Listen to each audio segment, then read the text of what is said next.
આજે આપણે એક કેસ સ્ટડીની વાત કરશું. વિશાલ નામનો એક છોકરો હતો, 29 વર્ષ એની ઉંમર હતી. મિડલ ક્લાસ ફેમિલીમાંથી હતો, મેન્ટલી બહુ સ્ટ્રોંગ હતો અને એકદમ શાંત, રિસ્પોન્સિબલ છોકરો હતો, એવી એની છાપ હતી. હવે એક દિવસ સવારે એ એની જોબ પર એની અટેકથી બેહોશ થઈ ગયો. એટલે એની સાથેના લોકો હતા, જે કુલિગ્સ હતા, એ લોકો થોડાક શોક થઈ ગયા, કારણ કે કોઈ દિવસ વિશાલે આવી ફરિયાદ કરી હતી નહીં કે એને કંઈ પ્રોબ્લેમ છે કે કંઈ પણ વસ્તુ, અને કોઈ દિવસ એ રજા બી નથી લીધી કે કોઈ બીમારીને લીધે આ તે વસ્તુ રહીને, અને હોસ્પિટલ લઈ ગયા અને બધી એની ટ્રીટમેન્ટને બધું ચાલ્યું. તો સાયકોલોજીકલ એનાલિસિસ થવામાં આવ્યું કે આવું શું થયું, કેવી રીતે જ આ પ્રોબ્લેમ થયો. તો અમુક રીઝન એના બહાર નીકળ્યા. પહેલી વસ્તુ એ હતી કે ઇમોશનલ સપ્રેશન. હવે વિશાલને એવી આદત નહોતી કે એ એના પોતાના ઇમોશન એક્સપ્રેસ કરી શકે.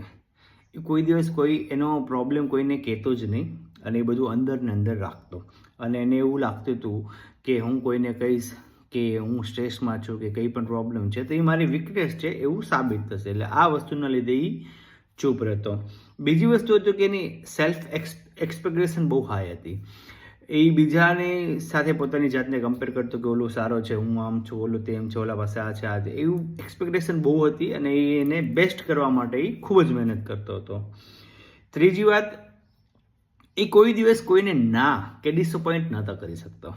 ફોર એક્ઝામ્પલ, એ ફેમિલી અને સોશિયલ સમાજનું જે પ્રેશર છે એને એ પોતાની અંદર બધું લઈ લેતો, અને એના લીધે એ પ્રેશરાઇઝ થઈ જતો હતો સિચ્યુએશનમાં.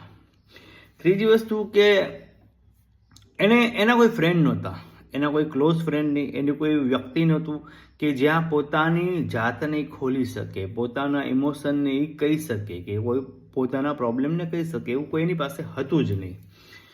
આ બધા રીઝન હતા જેના લીધે એનું દિમાગ સૂતા હોય તો બી એક્ટિવ જ રહેતું. કોઈ દિવસ દિમાગને શાંત જ ના પડ્યું, કોઈ દિવસ એ બંધ જ ના થયું. એકચ્યુઅલી આ ઇન્સિડન્ટનો કી ફેક્ટર એ છે કે આપણું દિમાગ કોઈ વસ્તુ ગમે તેટલું પ્રેશર ત્યારે જ સહન કરી શકે કે જ્યારે આપણા ઇમોશન એક્સપ્રેસ થાય. તમે એક્સપ્રેસ નથી કરી શકતા તો એન્ઝાયટી, પેનિક અટેક, યા તો કોઈ ફિઝિકલી કોઈ પણ એવી તકલીફ ઊભી થઈ જાય, જેના લીધે આ બધી વસ્તુ થાય કે એને મેન્ટલી થેરાપી આપવામાં આવી, જેના લીધે એ બુક લખવા માંડ્યો, એને રોજિંદી જે કંઈ કાર્ય કરતો તે રહેતો, એના પોતાના એક્સપ્રેશન એ બુકમાં લખવા માંડ્યા. અગર કોઈ છે નહીં તમારી પાસે તો તમે બુકમાં લખી શકો છો. એ રીતે એને બધું કર્યું, મેન્ટલ થોડુંક શાંત પડી ગયું, એનું દિમાગ શાંત પડ્યું, અને ધીમે ધીમે રિકવર થઈ ગયો. થોડાક જ મહિનોમાં રિકવરી આવી ગઈ, અને કામમાં ને એમાં બધામાં ફરક. એ છે લાઈફનું કે જેટલા સ્ટ્રોંગ માણસો દેખાય છે ને, એ બધું ચૂપચાપ સહન નથી કરતા. એ લોકોનો દિમાગ જવાબ દે નહીં, પહેલાં જ એ લોકો એક્સપ્રેસ કરી દે છે કે એ જવાબ દઈ દે છે, જેના લીધે એ સ્ટ્રોંગ બનેલા છે, એ સ્ટ્રોંગ છે. સ્ટ્રોંગ હોવાનો મતલબ એવું નથી કે બધું સહન કરી લેવું.